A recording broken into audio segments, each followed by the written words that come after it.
My name's Ed Hoppe. I just turned 70, and we have quite a history of cancer in our family. My father had prostate cancer, and now a year ago, just over a year ago, I found out that I had prostate cancer. It's been prevalent in our family. Great-grandmother, both grandmothers. I've had multiple aunts, cousins. I had two sisters pass away from ovarian cancer. Another sister had lung cancer, and she's been treated for it. I think both my mother's sisters died from cancer too.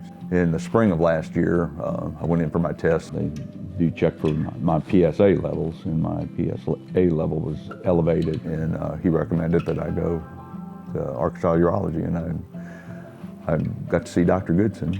I'm Tim Goodson. I practice urology at Arkansas Urology here in Little Rock, Arkansas.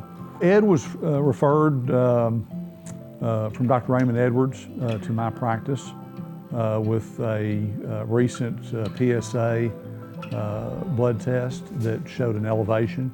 We did a prostate biopsy. We met early on, probably within the first week, to give him the surgical pathology results, and that, we told him we had prostate cancer. At that point, I did not have the Prolaris test back. I thought this was, the first stage for me. I guess my thoughts were, how long do I have? This genetic test called the Prolaris test is a way to grade how aggressive a particular cancer is based on the genetic level. After the Prolaris, and we knew the aggressiveness of it, then we, it was like, okay, what do we want to do then? Given the aggressive scale of his Prolaris results, I recommended, definitive treatment and outlined options, including radiation with hormone deprivation therapy. I'd gotten some pretty good feedback from people I know that have had the treatment, and I decided that's the way I wanted to go. Given his family history and his grade of disease, we wanted to get the MyRisk test to determine if he had a hereditary trait. His BRCA1 gene was positive, which labels him as a hereditary cancer patient, which has implications not only for him, but for sons and daughters.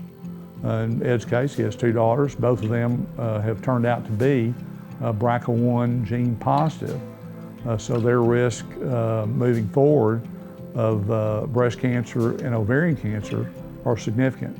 It affected my family as much as it affected just me. My two daughters have since learned that they were positive. We believe that this ought to be obtained on anyone that has an intermediate grade or higher prostate cancer. Some genes, if they are positive, influence the appropriateness of certain therapies, chemotherapy in particular.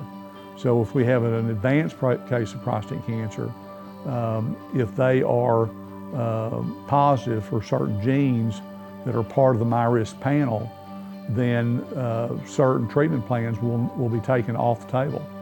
They are not appropriate because the studies have shown that they are ineffective for those cancers. When I reached 70, I was thinking, I've outlived my father now.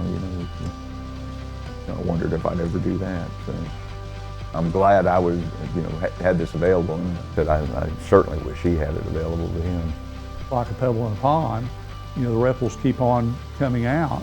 And in fact, there's 46 people in Ed's extended family that may benefit from this information. This information can result in each individual family member being more attuned and make sure that they get proper screening for the cancers that they are at risk of developing.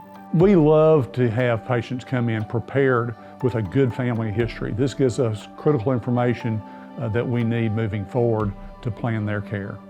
And I'm glad it's there, and it's good to catch things on the front end. Knowledge is power, I think somebody said.